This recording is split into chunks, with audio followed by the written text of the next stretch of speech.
Welcome into today's episode of Pushing the Pile. I'm Mike Renner. Kyle Long on the men today.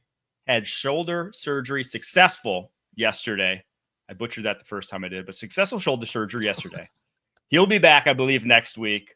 On the men, though, for today. So we have Brock Vereen, former NFL safety, joining the show to rank secondaries. We've gone through every position group in the NFL. We did offense. We did front seven on Monday. Now we're turning our attention to the secondaries. So, Brock, how you doing today? And what was your thought process when going through these secondaries? How do you come to an evaluation of the secondary as a whole?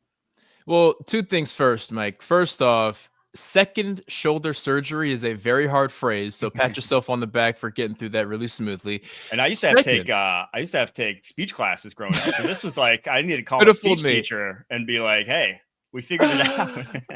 Second off, congrats on joining the club. Really happy for you. When I was hanging with Kyle, you were off doing that.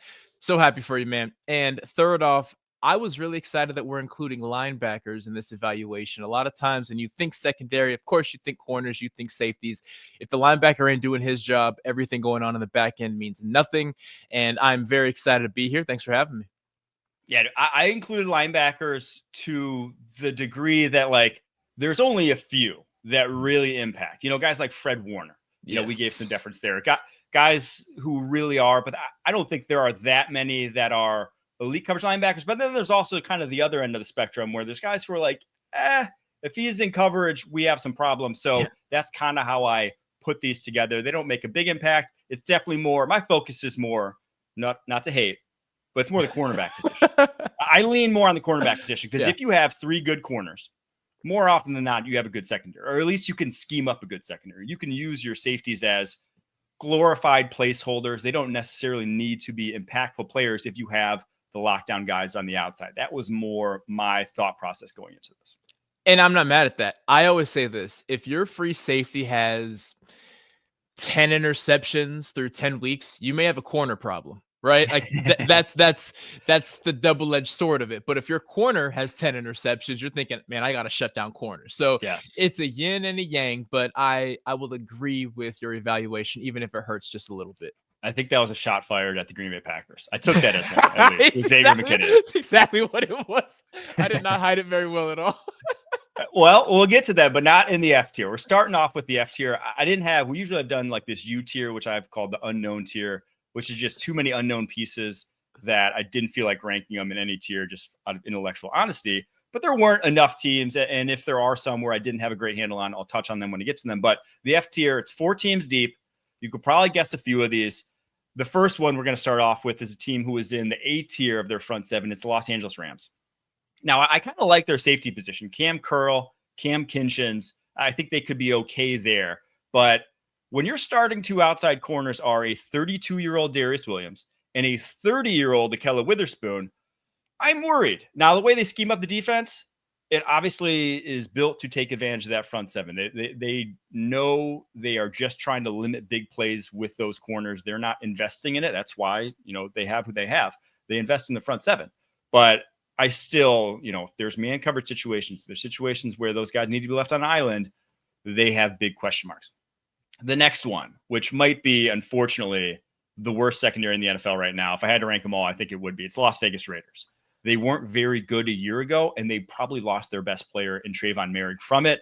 They're going to be asking Darian Porter, their third rounder, to do a lot of heavy lifting, and he wasn't even a starter last year. They're asking Eric Stokes to be a starter, who, again, wasn't even a starter last year for the Green Bay Packers. So it is not a great group there in Las Vegas. Then the Miami Dolphins. It was bad before they traded Jalen Ramsey. I think it's probably worse after the trade. I think, like I said, I lean towards corners. Minka Fitzpatrick, obviously a great safety, but he's probably as good as the guy you lost in free agency in Javon Holland. So they've only taken a step backwards from a year ago. I said, I had in the notes before the show, I said Minka and then meh, but you came in to remind me that, hey, Kader Kohou can play. I agree. Kader Kohou is one of the better slot corners in the league. Darth Kader, big fan of his. And then last, but one of the probably most successful secondaries in this tier a year ago is the Minnesota Vikings. But they lost two big guys, Cam Bynum, Stephon Gilmore, and kind of backfilled with Isaiah Rodgers, Jeff Okudah. That is not inspiring confidence in me. Obviously, Brian Flores is a magician. They'll probably still get good results out of this unit. but there's only so much you can put lipstick on a pig. There is not a lot of talent walking through that door for this Vikings team.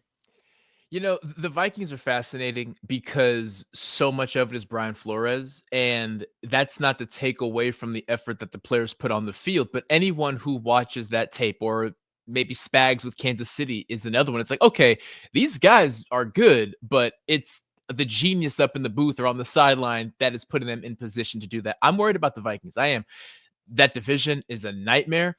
But I will say, we mentioned how there are a few linebackers who can really elevate a secondary, and Ivan Pace Jr. is one of them, right? That Flores defense is just an amoeba. Ivan Pace Jr. is more athletic than a lot of quarterbacks give him credit for, and he Cashman, can wreak havoc. Cashman too. Blake Cashman, go Gophers, by the way. Blake Cashman is a monster as well. So that positionless linebacker room will help them a lot. They obviously have a pass rush. And the Raiders are interesting because yes, they were terrible last year, but Pete Carroll kept on Patrick Graham, the defensive coordinator from a year ago. So I don't know what the plan is, but apparently they have one. But I can't disagree with too much in this F tier. The Vikings may seem shocking to a lot, but it's justified. Yeah, I do think the Vikings, I do wonder if they still are going to make a move to add to this unit, because we've seen they're kind of in this win now mode with JJ McCarthy, with that rookie deal quarterback, that it wouldn't surprise me if they try just to make some sort of, even if it's just adding more vets to that room, any way they can do it, because right now I'd be worried. I mean, you're trying to go through the gauntlet of the NFC playoffs to the Super Bowl with this secondary. It's going to get picked on. It's going to get picked on, unfortunately. The last thing a young quarterback needs is a defense that gives up points quickly, right? And again, I want to reiterate, it's an F tier secondary. I do not expect them to finish the season as the 28th ranked defense by any means. It's just a standpoint of Flores is going to have to work a lot. Harrison Smith coming back for what's likely his retirement tour, if you're reading between the lines a little bit. They will play better than the tier shows, but JJ is going to need them to really elevate their game. Yeah, and when we did front sevens, they were an S tier front seven. Yeah. So if you're picking, if you're going to have that imbalance, right, that's the imbalance you'd probably want. We've seen some S tier secondaries or close to it. I think the Patriots last year is one that's like, that was a damn good secondary. They had terrible results because they didn't sack the quarterback or didn't get it at quarterbacks at all. So if you were going to build a team, this is probably the way you would want to go about it. All right, that's the F tier. We're going to get through D through B tiers coming up right after this. When you need your sports news all the time, we've got breaking news to bring to you. CBS Sports HQ gives you a snapshot of all the sports that matter to you. When you need your sports in a snap, find it on CBS Sports HQ, streaming free anywhere you are. At your D tier. And it's only 4 teams. I didn't want to kill a lot of secondaries. I still think there's reason to be excited about even these teams in this one. But it's just hard for me to think that any of these 4 units will be excellent this upcoming season. There's one that could be, but all 4 have serious question marks, starting with the Carolina Panthers. Now, they added to it. Obviously, last year was kind of J.C. Horn doing a lot of the heavy lifting, but they added Trayvon Merrick, so it should get better, but they didn't really add in the draft. They only added Lathan Ransom as a day 3 pick, and he's definitely more of a box safety than coverage safety. It was second worst against the pass a year ago. So Panthers have a lot of proving to do with this young unit. Probably the closest to an F tier unit in this D tier, but I added them to the D tier. Jaguars are in this as well. And this is the one where I'm like, they could go way above this. Yeah. It just depends on what Travis Hunter is. Is he a wide receiver who moonlights in very limited situations at corner? Or is he really going to try to play full-time both ways and be, a lockdown guy, Carlson Tyson Campbell? Because this defense gave it the most passing yards in the NFL last year. And now they had, Tyson Campbell missed a good chunk of last season. They've changed defensive coordinators. Anthony Campanelli came over from the Packers, so you should be getting better results from that. They played way too much man coverage last year for my liking, given the talent they had. But I still have serious question marks about the safety position. Eric Murray was a liability last year in Houston, coming over to play safety. Darnell Savage is not a run defender by any means, even if he's not terrible in coverage, but he'll give up some big plays on his own. So this has big question marks. Why I put him in the D tier, but I could see them way outplaying that because there is talent there, and they added Jordan Lewis in the slot. Chargers also make this tier. Obviously losing Christian Fulton this offseason, backfilling him with Dante Jackson. While, Tarheeb Still, Cam Hart, I thought they were, great for 5th round rookies. they're still not like great corners on their own. I don't, just from watching, like they impressed for a day 3 pick, but they are not all of a sudden elevating the level of this cornerback group into a group that you trust to go one-on-one against opposing wide receivers. Derwin James, obviously the headliner, but with his injury history, he is not the same guy that he was early on in his career. And the last team in this, it's Cincinnati Bengals. They bring back everyone from a year ago. Not sure that's a great thing, but these guys are still all young.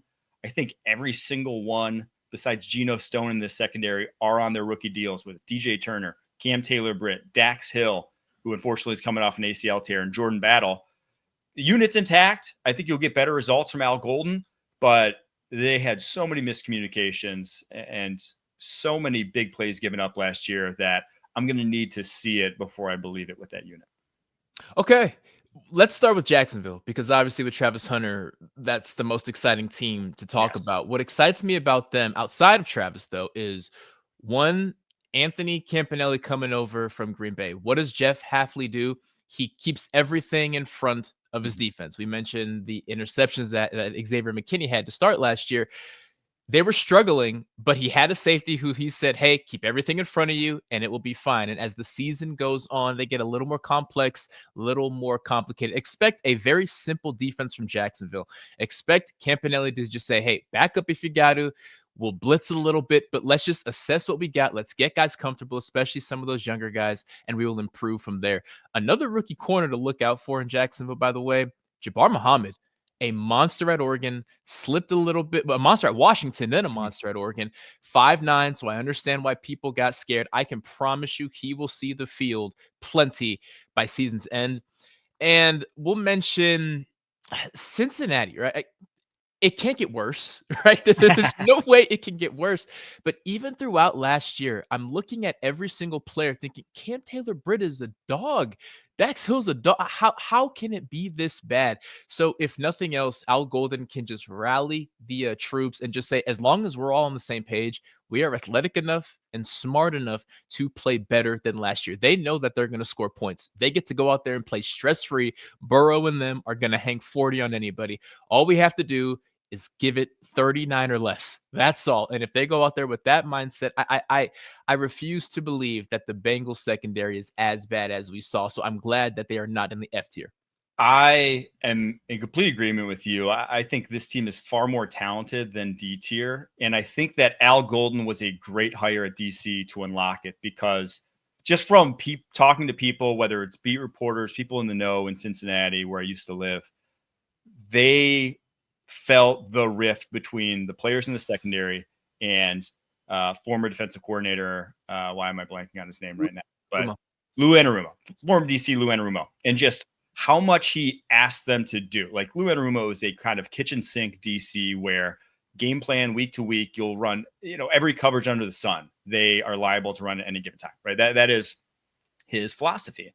Al Golden, if you watch him at Notre Dame and what they did, it's not that whatsoever. It is so much simpler. It is so much more matchup concept based, where you're taking advantage of guys who are good. And that's what you have in the secondary. Dax Hill is a freak athlete who can play that. DJ Turner ran the 4.2s. Like, these guys can go mano-a-mano.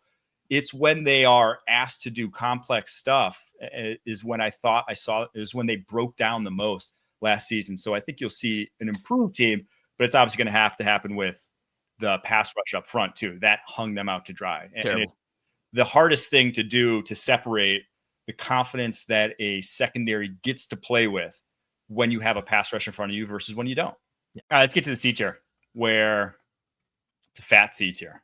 I believe 8 teams in this C tier.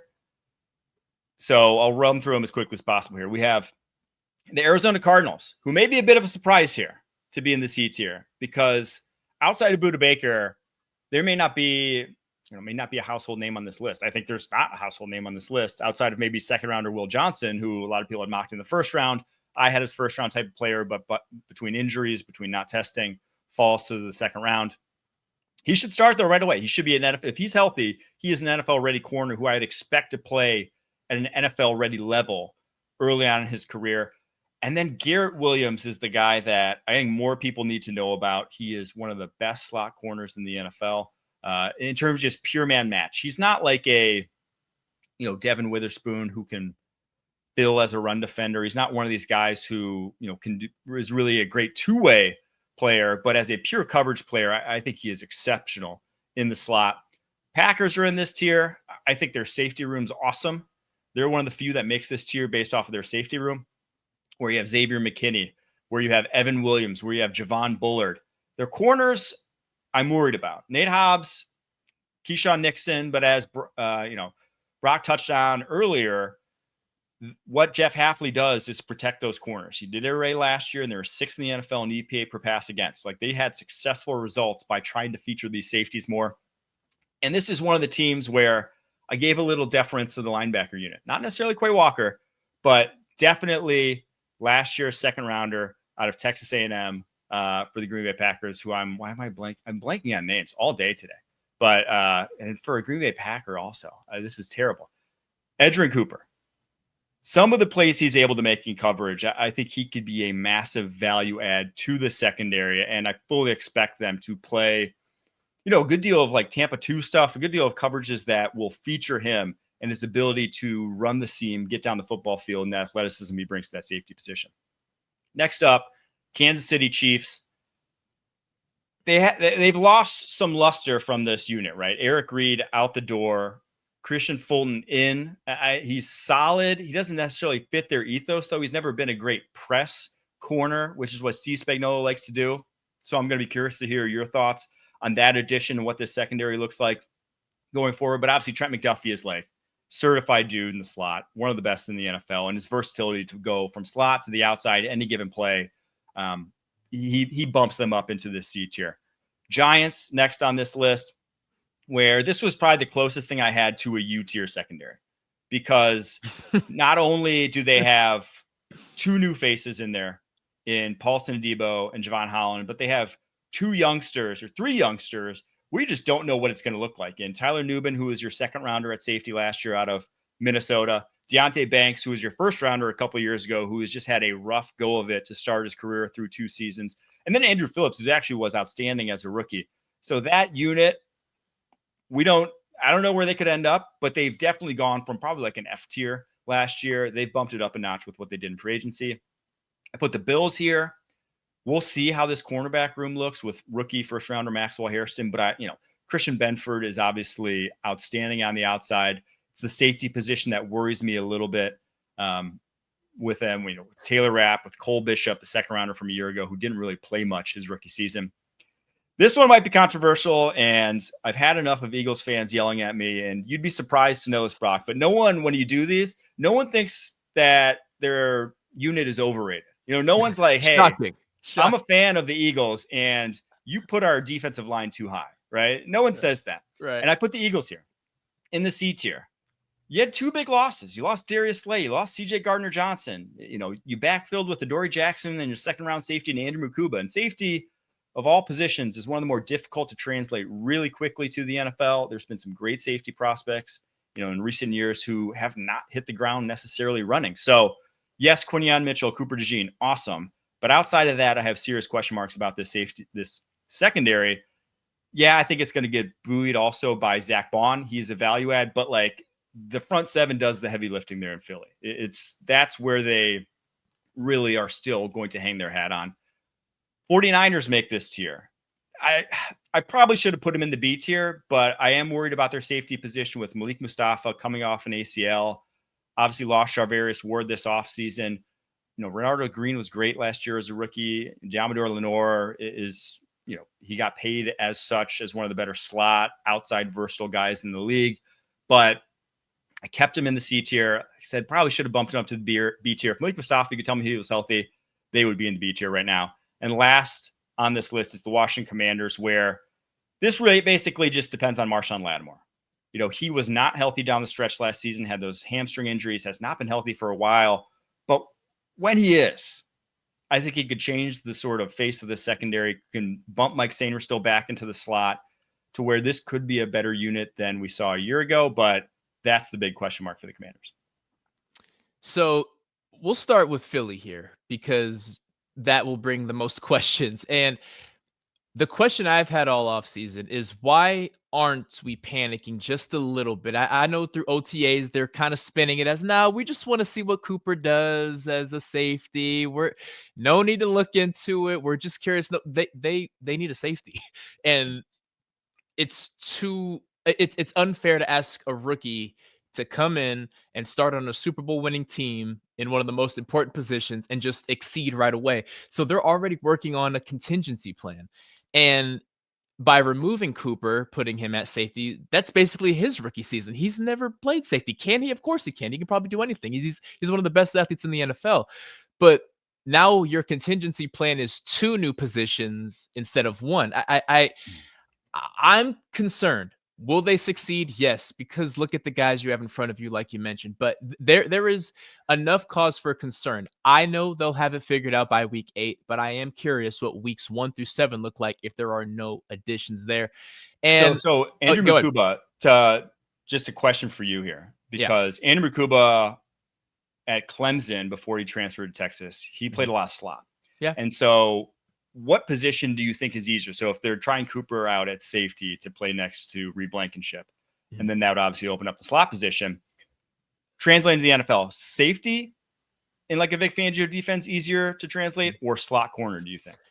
In a Vic Fangio defense, I want you furthest away from the line of scrimmage. There is a lot going on. Whoever is at that nickel, you have to communicate with everyone. You do not know what's going on in a Vic Fangio defense. The shell itself is simple, but they can get to so many different coverages, and if you drop the wrong way, you're in trouble. Put him back there, far back, read this guy out there. Put him under your wing, have him be your shadow every meeting, every weight room, everything. He is right next to you until he, and then maybe you can bring him down closer to the line of scrimmage. Last thing on this here, 2 things actually. Buffalo will always overperform their roster. Yep. Really, in the Sean McDermott era, they've kind of gotten away from the superstar back there, right? They draft dudes, but at no time have we looked at Buffalo's secondary and say, man, they are going to be a problem. Nope, but they always overperform. McDermott is a defensive guy, and he's going to put his guys in position to succeed. Lastly, you mentioned Jacksonville, how they have so much room to grow. I see that with Arizona.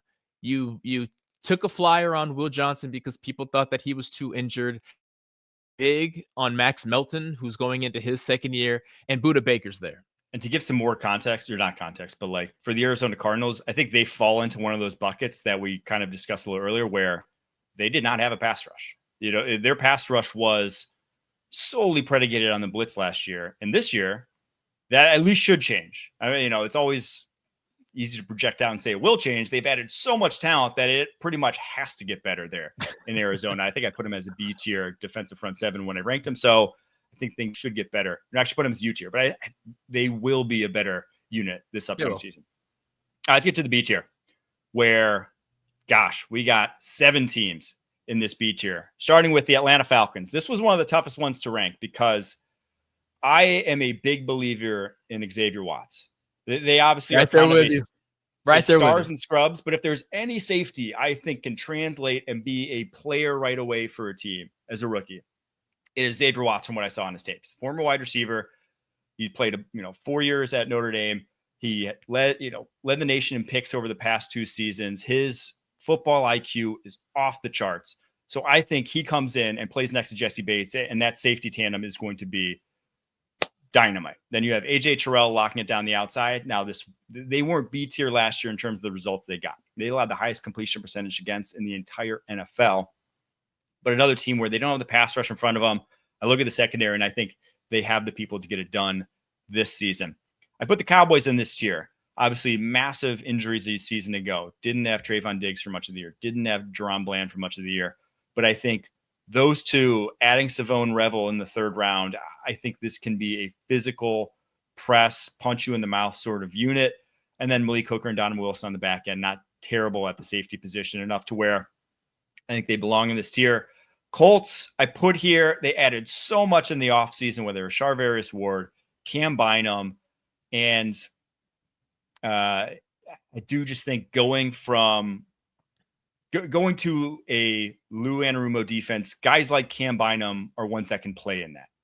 guys like Charvarius Ward can play in that defense. Kenny Moore, I think he's going to transform what this Colts defense looks like this upcoming season. I think the talent is there. And I think people need to know the name Nick Cross. He is one of the best safeties in the NFL. He does not get a lot of love because of where he plays, the team he plays on, but he can cover ground on the back end.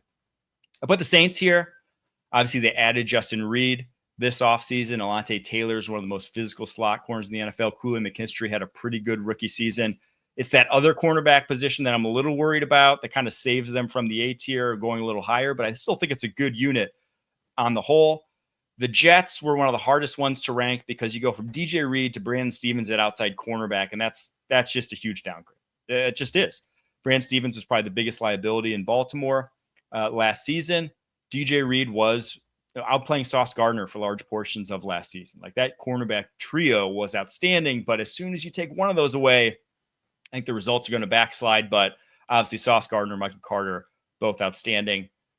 Steelers I put here with the addition of Jalen Ramsey. Where he ends up, I'm not sure. I think slot makes the most sense given his career trajectory. He's played there before, his physical play style, where they need it, but he could play safety as well. And I think Joey Porter Jr. going into year 3, Darius Slay coming over. I think this cornerback group is going to, you can at least win with it. It may not be, like I said, A tier, S tier, but it's good enough. And then lastly, Tennessee Titans, maybe a bit of a surprise to be talked about here, but obviously L'Jarius Sneed injured last season. Hopefully he's back and at his best. Jarvis Brownlee was way outperformed what you would think for a day 3 guy. And I actually think he can be a lockdown sort of guy from what we saw from him in the NFL. Roger McCreary in the slot, Kevin Winston Jr., 3rd round safety, I think could come in and see time for them. And they actually allowed the fewest passing yards in the NFL last season. Now that's because they were getting blown out a lot of games and teams didn't need to pass, but they actually had good results a year ago. So that's your B tier. It's pretty extensive. It is. Let's start with Atlanta. We are so in lockstep with so many teams in this tier. Xavier Watts was born to play safety, flat out. And you put him next to Jesse Bates, who has 1 million interceptions and 250 tackles over the last 2 years. They are flat out going to ball.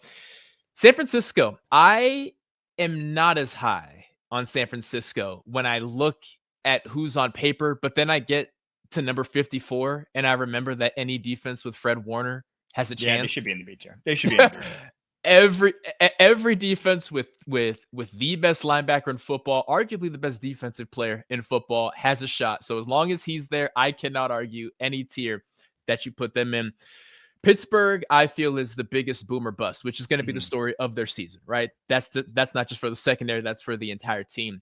If the older guys remain healthy and on the field, they can be as good as anything. If the older guys get hurt and the young guys like Joey Porter Jr. remain grabby and inconsistent, it can be a nightmare. But I am going to watch and I'm going to love every single second of it. Dallas comes down to health. If they can remain healthy, it feels like a lifetime ago that Trayvon Diggs and Deron Bland had 2 years apart, the interception crown.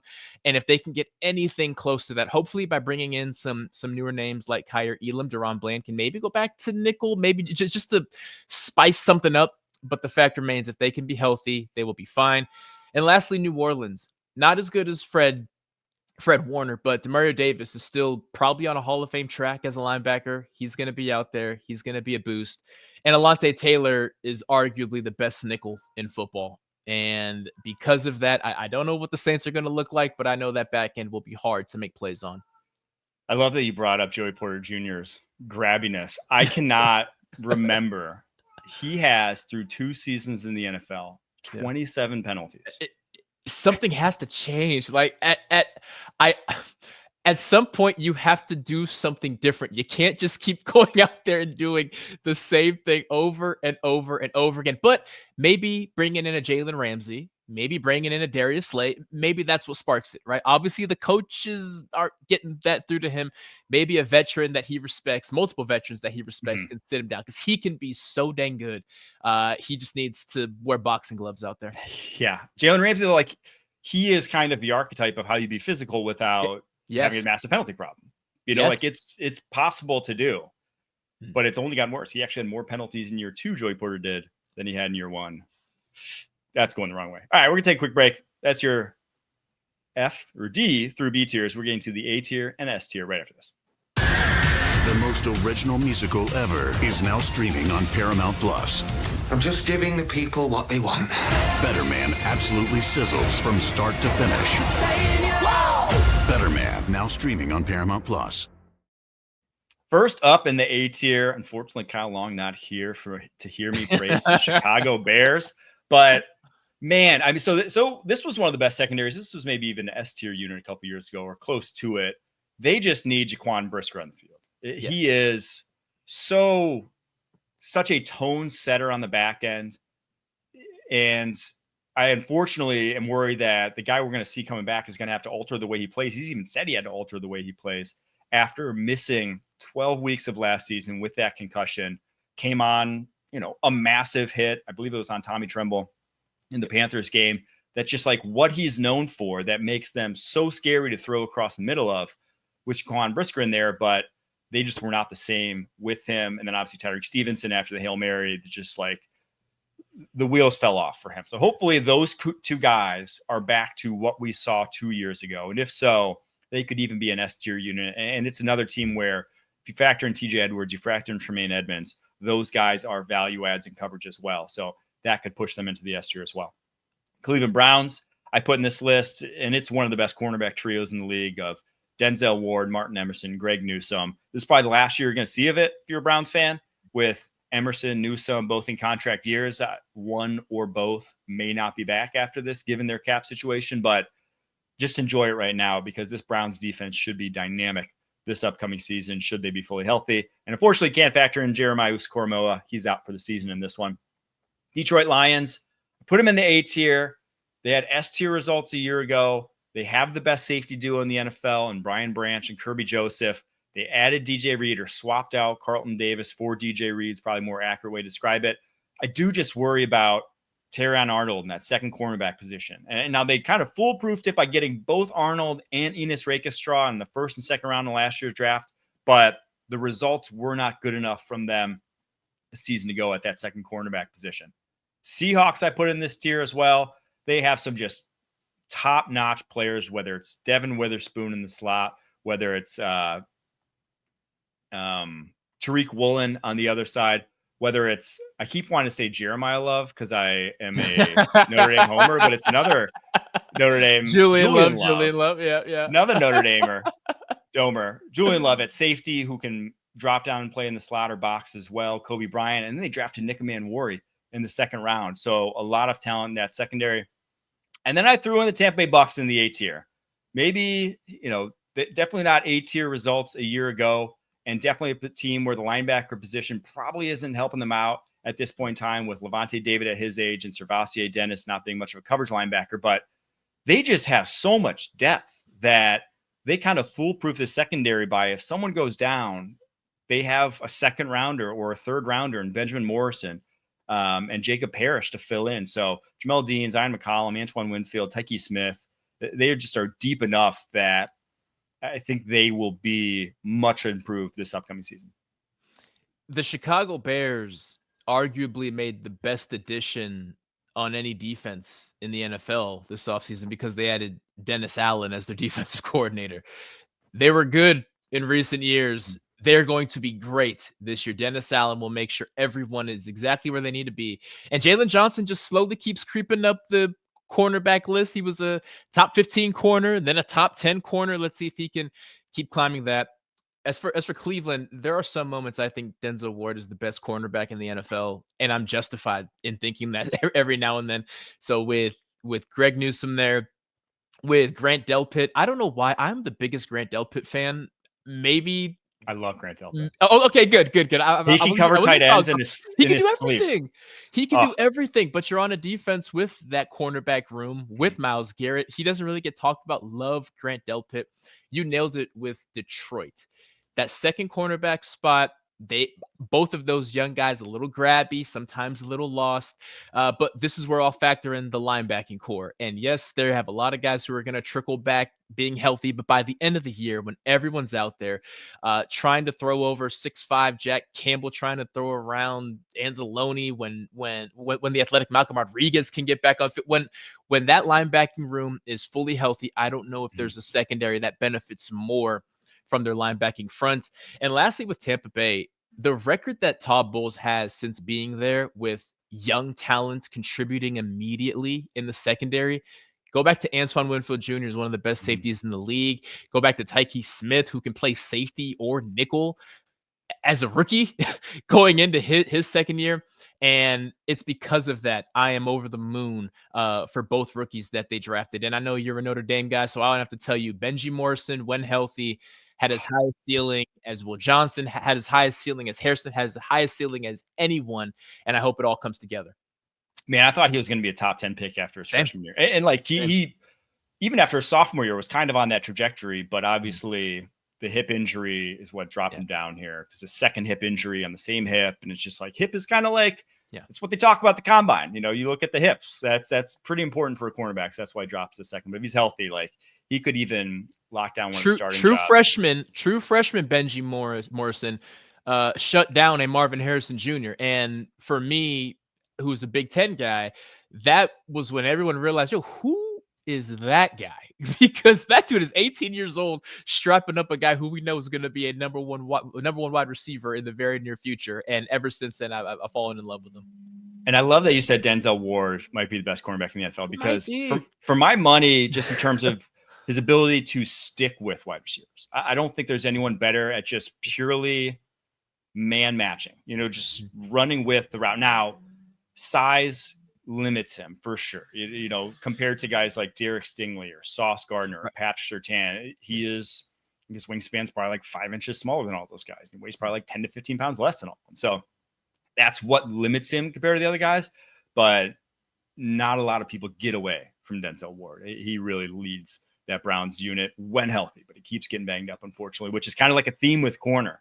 And why I said when we were off before the show, off camera, I was like, corner is so hard to rank, or secondary is so hard to rank, because if you have, you know, your foot's bothering you at cornerback, you can go from the best cornerback in the league to a liability. If you have a minor injury, it's the one position that gets really fickle, because if you go from a 4.35 to a 4.5, but you're still playing like you're a 4.35 guy, you will get burnt toast in the NFL. So that's why it's always tough, and you'll see some up and down with these rankings. Let's get to the S tier, though, where there's 4 teams. 3, I don't think are any sort of surprise whatsoever. 1 will be, and I'll get to that when we get to that. It's the Baltimore Ravens. Again, after adding Jair Alexander and sort of the run they went on when they revamped the secondary, put Marlon Humphrey in the slot, started Nate Wiggins on the outside, and put Kyle Hamilton back at traditional safety, their defense went from terrible to one of the best in the NFL. And now you added Malachi Starks to it. Unfortunately, our Darius Washington, who was so productive a year ago, tore his Achilles, won't be playing this upcoming season. But you added Malachi Starks and Jair Alexander and Nate Wiggins. I loved what I saw from him as a rookie and just his ability to cover. So this is a team in the secondary that is well suited to handle the rigors of the AFC playoffs.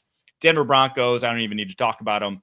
They were the best defense against the pass a year ago, and they added a first-round pick in Jahdae Barron to play the slot, and one of the higher price safeties on the market, Noah Hufanga, to play safety. So they could be even better this upcoming season.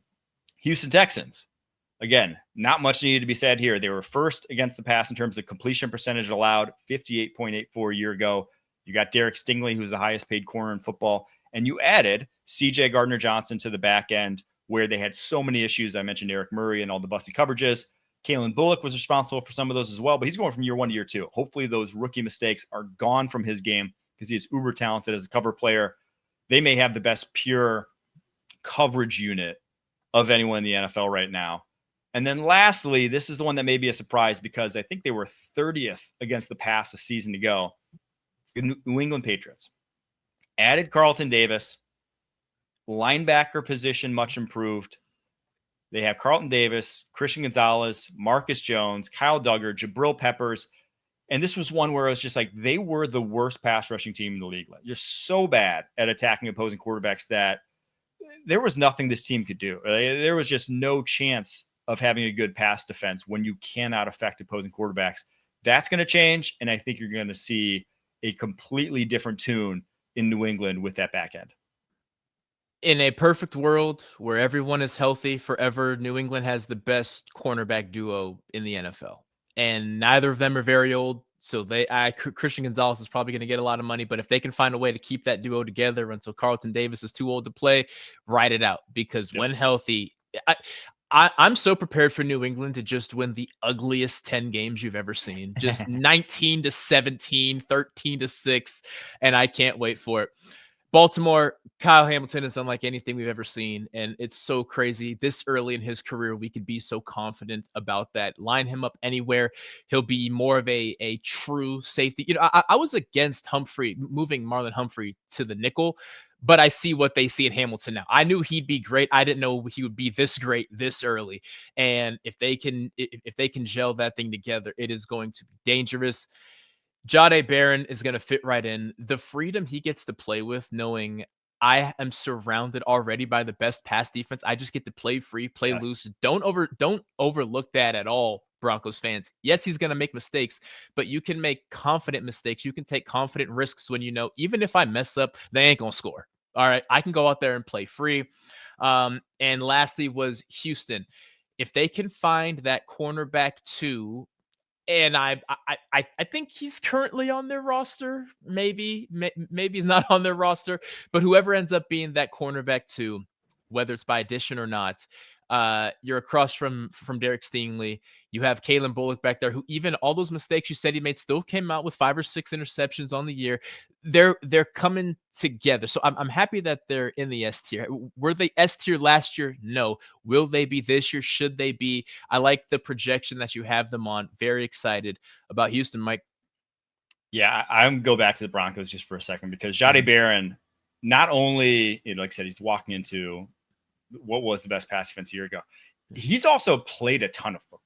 And I think that helps because he's played not only a ton of football, but at a bunch of different positions, 3 years as a starter, 5 years in college, like at Texas, couple of those years in the SEC, some of the Big 12, but like he's seen it all at this point to where you just drop that guy in that defense and all of a sudden there should be very little learning curve. If you watch him at the tape, like it feels like a guy who, could be like a Devin Witherspoon, who was, I believe, either a 4-year at Illinois or a 5-year. And it's just, you watch him on tape at Illinois last year, and it's like, yeah, that's just going to work. That's just, that's what it looks like. So yeah, those are your 4 secondaries that you go and you match up against this Ravens team, this Broncos team, Pats team, and the Texans team. And you're just like, yeah, I think we're going to try to run the ball. You Let's don't get pound the rock today. Yeah. You're not getting mismatches against last question for you, because I'm convinced that the Broncos are winning the AFC West, that now I'm getting nervous. Am I overthinking this? Dude, you're talking to the guy who's been, I think I have like 4 different bets on Broncos overs or Broncos to win the West. So like I was Bo Nix's biggest supporter coming out. I thought he was, incredibly NFL ready, very physically gifted, and that like he's ceiling, I think, gets underrated. Now, I don't know if they've added enough offensively to really be this exceptional offense, but I look at this defense, I'm just like, what do you do? There's no real game plan that I think works. You're going to have to run the football. That's it. But I think they vastly improved the run defense with Hufanga at safety, with Dre Greenlaw at linebacker. That Singleton missed all of last year, essentially, with the ACL, assuming he'll be back healthy too. So yeah, and the Chiefs, as much as they win every close game, you can bank on that with Andy Reid and Patrick Mahomes. There's only so many pieces you can take away before, and they kind of had that run extended because they had drafted so well after their first title. They haven't drafted well the past couple of years. They haven't had youngsters really making that impact, and so when you lose a Turk Wharton, when you lose a Justin Reed or Eric Reed. Justin Reed, gosh. Justin Reed, yep. When you lose those guys, it's just like Brian Cook's not backfilling them. the safety they drafted last year out of Washington State's not going to backfill to that degree. The DTs they drafted, D linemen, aren't just going to step in right away and have that same level of production. So, yeah, I'm right there with you. I think this Broncos team's primed to be. It at least is the best team in the West since Mahomes took over. Their most capable challenge. Yeah, fair.